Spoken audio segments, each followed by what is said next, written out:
Bonjour à tous, bienvenue sur My Travel Project. On se retrouve aujourd'hui avec un thé dans mon canapé. C'est pas la grande forme. Aujourd'hui, c'est petit bout de... Tu sais, je suis un peu dans cette période de l'année qui, je pense, arrive à peu près à tout le monde à un moment donné, de manière plus ou moins longue. Mais je suis dans cette période de l'année où j'ai un peu l'impression de tourner en rond avec moi-même et avec ma vie. Enfin bref. Donc rien de très grave. Et je me dis que de filmer cette vidéo, ça va peut-être me changer les idées. En ce moment, j'ai quand même... pas mal envie de bouger, j'ai pas mal envie de voyager, sauf que on n'a pas de voyage de prévu ou de week-end de prévu dans les prochaines semaines, même si on a quand même des projets dans les clous bien sûr, mais rien pour les prochaines semaines. Et tu sais, je suis à ce moment où quand je vois des vidéos de voyage, des vlogs de voyage sur YouTube, ou que j'ouvre Instagram et que je tombe sur des publications de gens qui sont en voyage, je suis en mode « Ah, j'aimerais bien être à leur place », alors qu'on s'entend que niveau voyage, j'ai quand même clairement pas à me plaindre. Mais voilà où j'en suis actuellement. Tout ça pour en venir au sujet de la vidéo. En fait, comme j'ai été pleine d'envie de voyage là ces derniers jours, en tombant sur des contenus de tous les côtés, ça m'a amené à re-regarder ma bucket list que j'ai faite. Je crois que la première fois que je l'ai créée, c'était il y a 10 ans peut-être, ou 11. Je pense 11 ans, genre vers 2014, quelque chose comme ça. Si tu veux aller la voir d'ailleurs, elle est dispo sur mon blog, hein. Je te mettrai le lien dans la barre d'infos. C'est d'ailleurs pour ça que je regarde mon portable, c'est pour l'avoir devant moi. En fait, je l'ai regardée, mais au quotidien, je la regarde assez peu, hein, on va pas se mentir. C'est une bucket list que j'ai créée donc il y a peut-être 11 ans, que j'ai mise à jour une fois de temps en temps depuis cette date-là à peu près, enfin ouais, depuis à peu près 2014. Mais au quotidien, je suis pas là à la regarder tous les mois ou même tous les 3 mois en me disant alors, qu'est-ce que j'ai accompli? Oh, qu'est-ce que je veux rajouter dessus? J'ai déjà fait quelques vidéos où je parle de ma bucket list, où je dis ce que j'ai déjà accompli dessus, ce qui est vraiment cool. J'ai aussi, si je me souviens bien, fait une autre vidéo où je rajoute des éléments sur ma bucket list. Il y a genre 1 an et demi, 2 ans, j'avais fait une vidéo aussi où je parlais un peu de mes envies de voyage 2023-2024, si je dis pas de bêtises, même si je savais qu'il y avait rien qui allait se réaliser, c'était un peu mes envies du moment. Et du coup, là récemment, en regardant ma bucket list, je me suis rendu compte que oui, j'avais déjà mis à jour cette bucket list en rajoutant des choses, mais je m'étais jamais posé la question de ce que j'avais déjà mis dessus et qui en fait était plus du tout pertinent à l'heure actuelle. En fait, j'ai toujours axé cette bucket list sur mes voyages, alors qu'une bucket list, tu peux en faire avec un peu tout et n'importe quoi. Moi, je l'ai toujours axé sur mes voyages parce que c'est ce qui me correspond le mieux, je dirais. Mais déjà, je pense que mes envies de voyage et la manière dont je voyage a forcément évolué depuis 2014. Et en fait, je me dis que si j'ai d'autres envies qui sont pas nécessairement reliées au voyage, pourquoi je pourrais pas les rajouter dessus? Donc je me suis dit que c'était l'occasion dans cette vidéo de reprendre en fait toute cette bucket list de voyage et de te dire pourquoi il y a des choses que je vais enlever de cette bucket list. Et je vais aussi te parler de certains points que je vais rajouter dans ma bucket list, que ce soit des envies de voyage ou des envies d'autres choses, parce que je pense à 2-3 trucs, je me dis que j'aimerais rajouter dessus. Et bien sûr, avant de commencer cette vidéo, si toi aussi t'as une bucket list, n'hésite pas à la partager en commentaire. Si t'as un lien vers ta bucket list par un article de blog par exemple, n'hésite pas aussi à le mettre en commentaire, comme ça j'irai y jeter un œil. Et donc on va commencer tout de suite avec ce que je vais enlever de ma bucket list. Le premier point que je vois que je vais enlever de ma bucket list, c'est de partir en interrail. Déjà parce que je crois que j'ai plus l'âge, et si je dis pas de bêtises, c'est limité à un âge spécifique. Moi je vais avoir 31 ans, et donc je pense que j'en ai plus dans les cases, enfin dans les critères en termes d'âge. Et pour avoir rencontré certaines personnes en voyage, je pense notamment quand j'ai fait mon voyage solo en Slovénie, quand j'étais à Ljubljana, j'étais dans le même dortoir que des néerlandaises qui, elles, étaient en interrail. Et on avait parlé de l'expérience interrail, du billet interrail, et elle m'avait dit que finalement c'était pas si avantageux que ça, et elles avaient trouvé qu'il y avait plus d'inconvénients au fait d'avoir un pass interrail plutôt que toi d'acheter tes billets séparément sur les différents systèmes ferroviaires européens. C'est un retour d'expérience parmi d'autres, si ça se trouve il y a des gens ils ont fait interrail et ils ont trouvé ça super cool.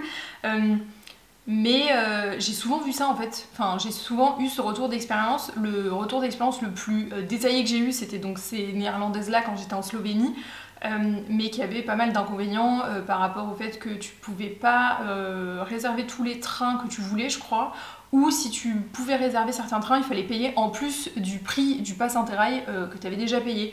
Donc finalement, même économiquement parlant, c'était peut-être pas le truc le plus avantageux.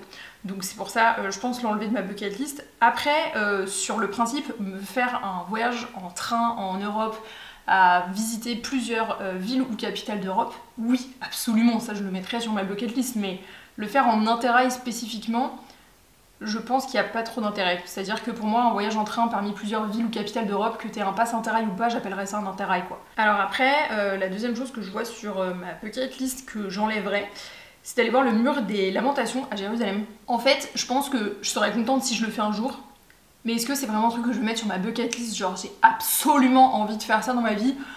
Franchement, avec le recul, non, peut-être pas. En fait, ça m'amène à une réflexion que quand j'ai créé ma bucket list pour la première fois, donc il y a 10-11 ans, je pense que j'étais beaucoup plus dans l'optique de mettre sur cette bucket list absolument tout ce qu'il fallait faire. Entre gros guillemets. Je pense que j'étais vraiment dans une optique où je veux tout cocher quoi. Je veux cocher toutes les cases, je veux faire tout ce qu'il y a à faire. Vraiment le style tout voir, tout faire et tout cocher en gros. Alors que maintenant quand j'y réfléchis, mais pas du tout quoi. Enfin, je suis beaucoup plus dans l'optique d'avoir une bucket list beaucoup plus courte, mais beaucoup plus conscientisée, beaucoup plus qualitative entre gros guillemets, dans le sens où ce que j'aurais mis dessus, ça sera vraiment bien réfléchi, bien pensé, vraiment en accord avec ce que moi j'ai envie de faire. Et s'il y a des trucs que je fais dans ma vie qui sont pas sur cette bucket list, mais que je suis quand même contente d'avoir réalisé, ça n'enlève rien au principe de la bucket list. C'est juste que c'est des choses que j'ai vraiment envie de faire dans ma vie. Et par exemple, là pour reprendre l'exemple du mur des lamentations à Jérusalem, je pense que si je le vois pas dans ma vie, j'aurais pas des regrets quoi. D'ailleurs, je pense que je vais te faire une vidéo un peu en mode café où je te parle de ce changement de vision sur le fait de vouloir tout faire, tout voir, tout explorer, tout découvrir en voyage et comment ma vision là-dessus a changé. N'hésite pas à me dire toi ce que t'en penses dans les commentaires. Mais du coup, cette réflexion m'amène au prochain point en fait que je vais enlever sur ma bucket list. Donc pour l'Europe, on a terminé. Je vais passer à la partie sur l'Amérique du Nord. Parce que le prochain point a été sur ma bucket list pendant quand même un bout de temps et c'est d'aller voir le mont Rushmore aux États-Unis. Donc si tu ne connais pas le mont Rushmore, c'est le mont avec les 4 têtes qui sont taillées dans la pierre. Et je sais pas pourquoi pendant des années j'ai voulu aller voir ce truc et je pense que pour moi c'est comme le mur des lamentations à Jérusalem, c'est-à-dire que si un jour j'ai l'occasion d'aller voir cet endroit-là aux États-Unis, bah super. Est-ce que je vais le regretter si je ne le vois jamais? Non, je pense pas. En fait, je suis en train de me dire que j'ai peut-être eu du mal pendant pas mal d'années à différencier ces deux concepts-là, c'est-à-dire les choses que j'ai vraiment envie de voir, de faire et de découvrir dans ma vie, versus les expériences de voyage que si je les fais, bah c'est cool, mais c'est un bonus quoi. Pour moi, bah, le Mont Rushmore, c'est très cool si je le vois un jour, mais je pense que c'est plus un bonus que vraiment une expérience que j'ai absolument pas envie de rater. Et pareil pour le prochain point qui est encore aux États-Unis, c'est le fait de me balader dans les rues de la Nouvelle-Orléans, enfin d'aller à la Nouvelle-Orléans. Et je pense que si là demain je voulais retourner aux États-Unis, ça serait quand même dans mes villes que je voudrais visiter en priorité. Mais est-ce que c'est une priorité dans ma vie d'aller à la Nouvelle-Orléans? Non. De toute façon, je dirais qu'à l'heure actuelle, aller aux États-Unis, c'est loin d'être dans mes priorités. Sinon, aller sur l'île de Pâques, ouais. Enfin non quoi du coup. En fait oui, je pense que j'aimerais bien aller sur l'île de Pâques. Est-ce que pour autant j'ai envie de me taper tout le trajet pour y aller, sachant que c'est de l'avion juste pour passer 3 jours sur place peut-être et repartir? Non, je sais pas si j'ai envie de ça. D'aller voir l'île de Pâques, oui. De faire tout ce trajet-là pour 3 jours sur place, non. Et encore une fois, hein, si j'ai l'occasion d'y aller dans ma vie, c'est cool. Après, est-ce que je vais remuer ciel et terre pour y aller? Peut-être pas. Je sais pas pourquoi je sens qu'il y a des trucs que je vais dire dans cette vidéo et je sens qu'il y a des gens qui vont tellement pas être d'accord avec moi, mais en même temps c'est la beauté du truc quoi. Alors là le prochain point c'est l'exemple parfait de j'ai mis ça sur ma bucket list quand je l'ai créé la première fois dans l'optique de vouloir tout voir, tout faire et tout cocher. C'est même les 2 prochains points, je suis en train de me dire, donc là c'est tester la balançoire au-dessus du vide en équateur. Je te mettrai des photos ou des vidéos en même temps que je parle de ce dont je veux parler. Aucun intérêt en fait. Enfin, par rapport à ce que moi je veux vivre comme expérience quand je suis en voyage, aucun intérêt. Je pense qu'à l'époque, je m'étais vraiment dit je rajoute ça parce que je voyais que des photos de ça et que bah du coup j'avais envie de le faire. Dans les faits, quel est l'intérêt spécifiquement de faire de la balançoire à cet endroit-là en Équateur, sachant que quand tu regardes un peu les behind the scenes, en fait c'est pas vraiment au-dessus du vide, c'est juste que toi t'as l'impression d'être au-dessus du vide quand t'es sur la balançoire. Mais en fait finalement maintenant ce type de balançoire au-dessus du vide, tu les vois dans plein d'endroits différents dans le monde. Souvent d'ailleurs, je crois qu'il y a certains endroits ils te proposent même de louer des robes genre hyper longues pour que tu puisses faire ta petite vidéo stylée sur la balançoire. Et très cool pour les personnes qui ont envie de faire ça. Mais en fait, je me dis que l'expérience de la balançoire n'a rien à voir avec le lieu. Autant j'adorerais aller en Équateur, et ça je pense que pour le coup c'est vraiment un truc que je mettrais sur ma bucket list, genre d'aller en Équateur, mais faire la balançoire au-dessus du vide en Équateur, pas franchement. Le prochain point que j'avais noté aussi, c'était de participer à la Full Moon Party en Thaïlande. Alors, je pense que quand j'avais 20 ans, évidemment que c'était sur ma bucket list, puisque c'est exactement le genre d'expérience que j'aurais voulu vivre à 20 ans. Là, à 31, non. Mais après, encore une fois, j'y suis jamais allée, et ça se trouve, même à 31 ans, je kifferais trop, et je crache pas du tout sur l'idée de la full moon party, parce que bah, j'y suis jamais allée, donc finalement, je sais pas ce que je rate, en gros. Mais pareil, là, demain, je prévois un voyage en Thaïlande, je me dis pas, je vais prévoir mon itinéraire pour absolument faire la full moon party, quoi. Mais je comprends, à l'époque, au début de ma vingtaine, que j'ai pu le mettre sur ma bucket list. Ça ressemble bien à la 16 de 20 ans. Les prochains points... Alors, est-ce que c'est parce que je voulais juste cocher toutes les cases quand j'avais 20 ans, 21 ans, ou j'ai foncièrement changé en 10 ans? Peut-être les deux. Mais j'avais mis faire un tour en hélicoptère pour voir le cœur de veau en Nouvelle-Calédonie. Alors en fait, le truc c'est que maintenant, en termes d'activité en voyage, je vais pas franchement privilégier de faire des activités en hélicoptère par exemple. Et je dis ça, je jette la pierre à personne, j'ai déjà fait des activités en hélicoptère ou en petit avion. Le meilleur exemple que j'ai en tête, je pense, c'est quand j'habitais au Brésil et que je suis partie à Rio de Janeiro pour le carnaval, où j'ai fait le tour en hélicoptère au-dessus des plages d'Ipanema et de Copacabana. Je l'ai fait, donc clairement je crache sur personne.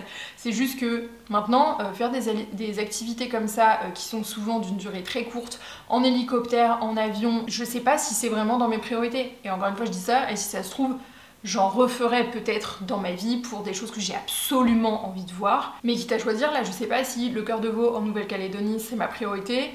Je choisirais peut-être plutôt de faire un tour en hélicoptère pour voir le Blue Hole au Belize par exemple. Et encore, je sais même pas, enfin là je dis ça, c'est vraiment juste un exemple. Ce que je veux dire c'est que j'ai peut-être pas envie de prioriser ce type d'activité en hélicoptère, en avion. Et puis surtout, en fait, le cœur de veau en Nouvelle-Calédonie, désolée pour les Calédoniens, mais en fait j'ai jamais été attirée plus que ça par le fait d'aller visiter la Nouvelle-Calédonie. Donc pourquoi j'ai mis d'aller voir le cœur de veau dans ma bucket list? Je ne sais pas. Pareil, j'ai mis explorer la grande barrière de corail. Alors, sur le principe, pourquoi pas? Dans les faits, est-ce que ça colle avec ma personnalité? Je ne pense pas. C'est-à-dire que moi, quand j'étais petite, faire du snorkeling, c'était mort, ça me faisait extrêmement peur. Donc maintenant, ça me dérange pas d'en faire. Pour autant, les fonds marins, c'est pas mon délire, quoi. C'est-à-dire que moi, faire de la plongée sous-marine, pas mon truc, même si en fait je comprends l'intérêt une fois que t'es dans les fonds pour aller voir les coraux, pour aller voir les poissons, les espèces marines. Je comprends l'intérêt, mais tout l'environnement qu'il y a autour, franchement, ça me tente pas. Mais ça me tente pas parce que je pense que, je dirais pas que c'est une phobie, mais je pense que j'ai un peu une appréhension des fonds marins de manière générale. Moi je suis le genre de personne, tu me fous dans la mer, si je vois pas le fond, compliqué. Donc finalement, explorer la grande barrière de corail, même si je comprends l'intérêt, je pense que ça ne colle pas avec ma personnalité et donc ça n'a rien à faire sur ma bucket list. J'avais noté aussi voyager dans tous les DROMCOM, donc qu'on appelait avant les DOM-TOM, donc c'est-à-dire tout ce qui va être Guadeloupe, Martinique, La Réunion, Mayotte par exemple. En fait j'ai rajouté ce point sur ma bucket list il y a genre 11 ans. Si ça me tenait tant à cœur que ça, est-ce que j'aurais pas déjà essayé de faire en sorte de commencer à visiter certains des DROMCOM? Je pense que oui, mais est-ce que ça a été le cas?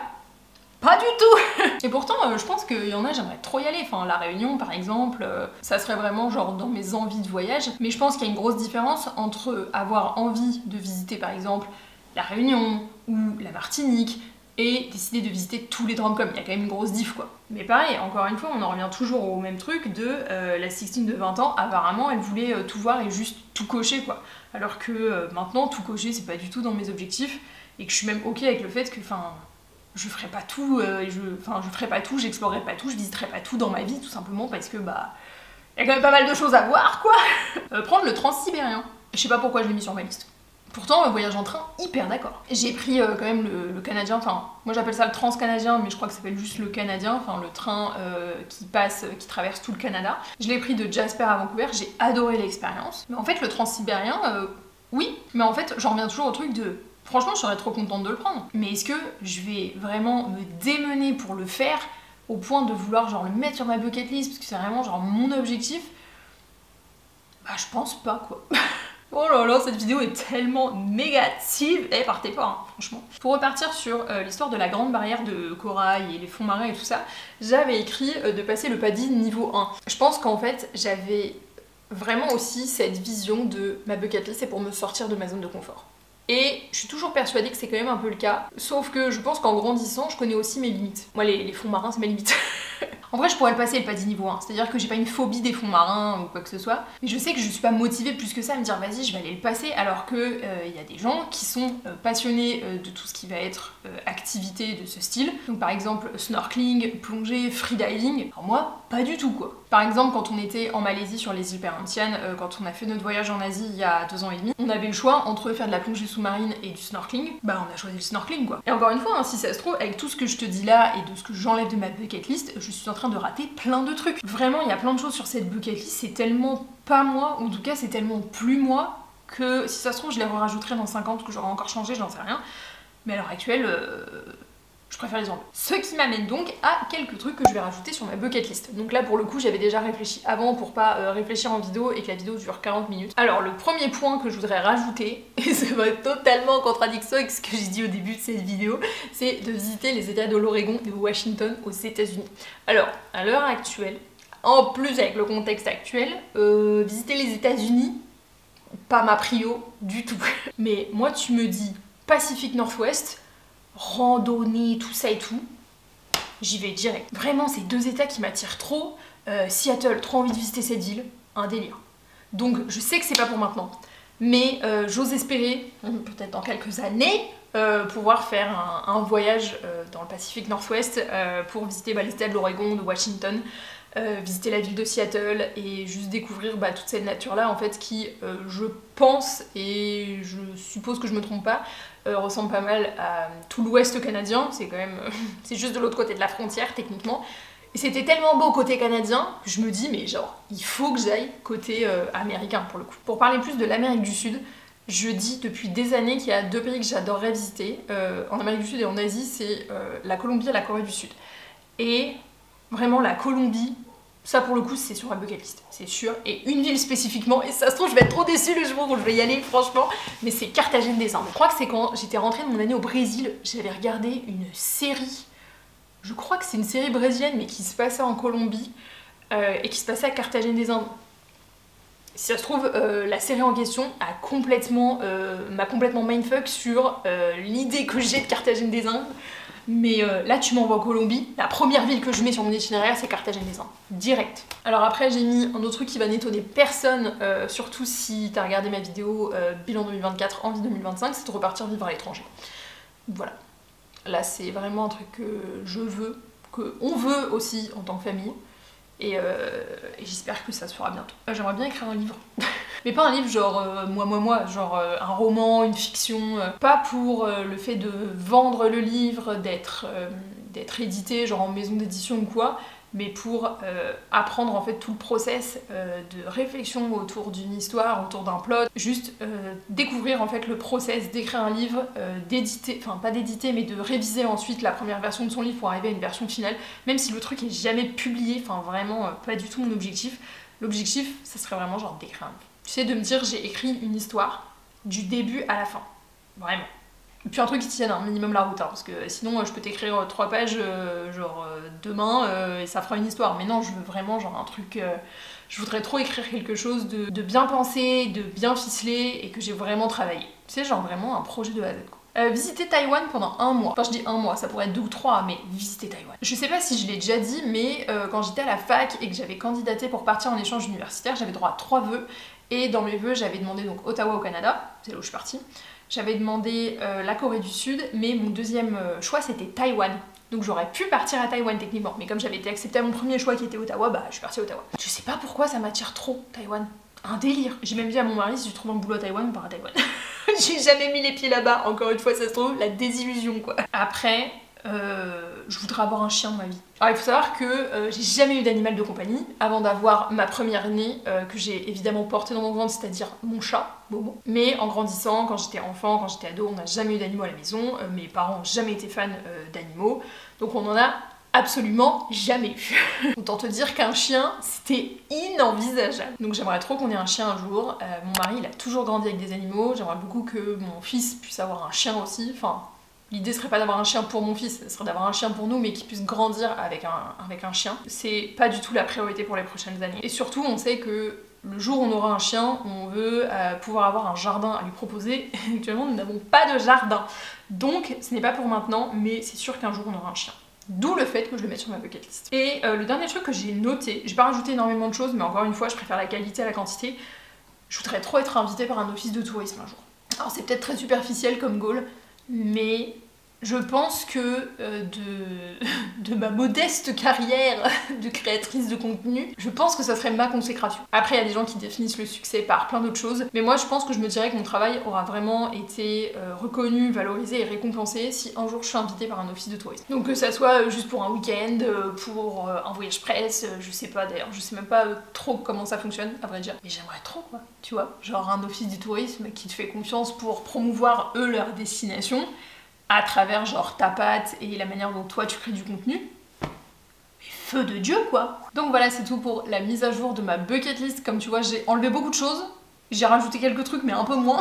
Mais je pense que je suis vraiment beaucoup plus dans cette optique là maintenant de rajouter que quelques trucs, mais qui sont beaucoup plus réfléchis, beaucoup plus pensés, qui correspondent beaucoup plus à qui je suis en fait finalement, et pas de vouloir toujours rajouter des choses sur ma bucket list juste pour le principe de me dire ah bah ouais je vais montrer à tout le monde que je suis capable de faire ça, parce que je pense que c'était vraiment un peu la manière dont je fonctionnais il y a 11 ans quand j'ai créé cette bucket list, alors que finalement la bucket list elle est pour toi et pas pour les autres. Dis la fille en train de se filmer en train de parler de sa bucket list pour mettre la vidéo sur internet. MDR. Bon, ça m'a fait du bien de parler de mes envies de voyage, à défaut de voyager actuellement. Toi, n'hésite pas à me dire dans les commentaires ce que t'enlèverais de ta bucket list, ou peut-être des envies de voyage que t'avais il y a quelques années qui sont plus du tout alignées avec toi maintenant. En tout cas, j'espère que ça t'aura plu, et nous on se retrouve bientôt dans une prochaine vidéo. Ciao!